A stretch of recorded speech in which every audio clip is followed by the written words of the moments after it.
I will not be anxious of my life. The anxiety had been a tight, suffocating knot in my chest for months. Every morning, I woke up with the same questions hammering in my mind. Will I make enough this month? What if I lose my job? How will I afford the rent, the food, the never-ending bills?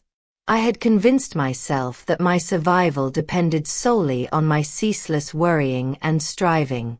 It was exhausting, and the fear was eating away at my peace, leaving me irritable and hopeless. Then I read those words, the very words Jesus spoke. Do not be anxious about your life, what you will eat or what you will drink. Is not life more than food, and the body more than clothing? A wave of unexpected peace washed over me. It was so simple, so profoundly logical, yet I had missed it entirely. My life, my very existence, was given by God. It held more value than the things I was stressing over. The verse about the birds and the lilies struck me hardest.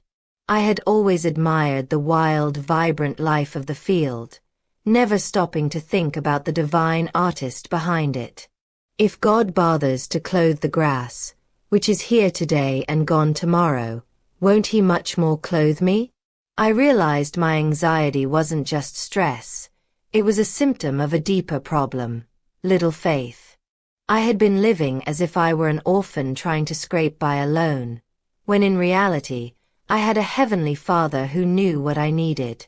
I decided, right there and then, to take the grace offered in that message.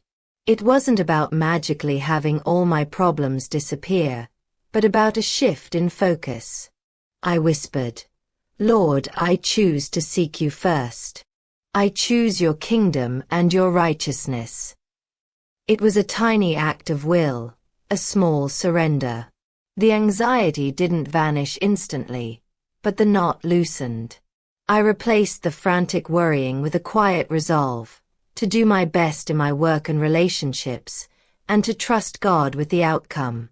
When fear tried to creep back in, I held on to the promise. He who did not spare his own son, how will he not also with him graciously give us all things? If God gave the ultimate gift, his son, why would he withhold the smaller things like food and clothing? That promise became my anchor. I still work, I still plan, but the suffocating pressure is gone. I have received the grace of rest, and for the first time in a long time, I am living, not just surviving.